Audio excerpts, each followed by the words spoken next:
video begins, please excuse and mind the nose because that is not what we're here to talk about today.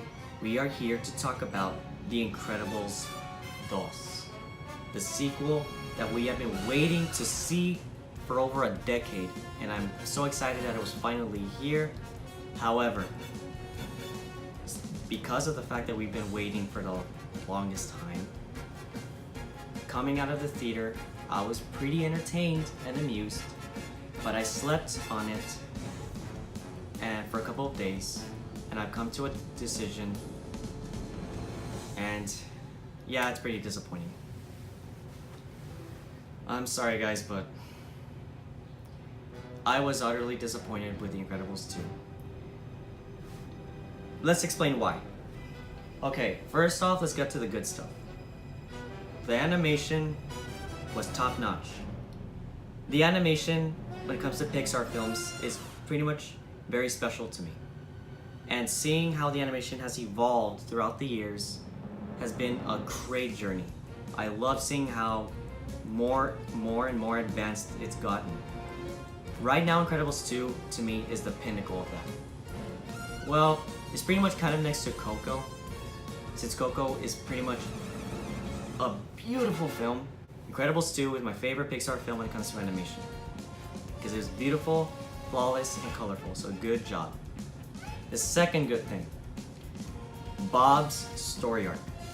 Bob's story arc is, in my opinion, the best part of the movie. His story is about him parenting his kids, because Elastigirl is out doing her thing with her new job that some guys has given her, and I'll explain that part of the story in a bit. Seeing him interact with his kids and being a parent, being a father, was more entertaining to me than Elastigirl's story arc. I was very excited to see Elastigirl's story, but I found Bob's rather more entertaining because it was so relatable. His story is pretty much about the hardships of a parent. Not just the hardships though, the joy of being a parent. Bob, in the end, finds a way to overcome those hardships, and seeing him do that was super entertaining. So that was my favorite part of the movie. Another thing that was good was the music. Who can go wrong with the Incredibles theme? The Incredibles theme is iconic to me. And they actually updated it in this sequel.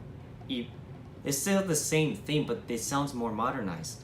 However, this original theme is still special to me. I love the original theme, but seeing it updated was really, really cool. Michael Giacchino, he's the composer of the music. He really knows how to capture moments in scenes with music, and he does that really well in The Incredibles 2 as well. So I'm very happy about that. The characters. Frozone, Jack Jack are my two favorite characters in this movie. Jack Jack is my number one. Jack Jack was absolutely hilarious. He was the star of Incredibles 2. He's the scene stealer. There is a scene, guys, when he's fighting a raccoon, and I honestly thought that was going to be one of the stupidest things in the movie he's fighting a raccoon, but it ended up being so hilarious, and I was laughing the whole time. I did not expect that at all. So I was very pleased with Jack Jack. And Frozone, he's Frozone. He's awesome. Like, I love Samuel Jackson. I love Frozone's character. He was so awesome. So those are the good parts. The bad parts. I'm sorry, but Elastigirl's story, as I expected, ended up being rather unappealing to me. Well, in the end, at first, her story actually started pretty smooth and entertaining. I loved her action sequences. However, this brings me down to the weakest part of the movie, and I'm sure a lot of you will agree with this: the villain, Screenslaver. The villain, Screenslaver, was absolutely lackluster and so unappealing and boring. Like, I had no interest whatsoever in the villain. And you know what the worst part is? When the villain is revealed. Oh my gosh, don't even get me started on that. I was like, I did not know that. Yeah, I knew the whole time. yeah, I knew who the villain was the whole time. It was super obvious. I found no surprise or shock there. It was lazy writing. Like, when it comes to the villain, it was pretty much lazy writing all the way through. I found no interest in the villain whatsoever, and I had no interest in the real villain when the villain was revealed. So yeah, guys, that's my review on the movie.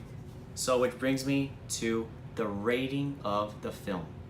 With all its good things and all its bad things, and the fact that we've waited over a decade for this movie, and this is what we got, I'm gonna give The Incredibles 2 a D. Guys, thank you so much for watching my channel. Thank you so much for giving me all of your support. Please leave a comment down below. So I'll see you in the next video.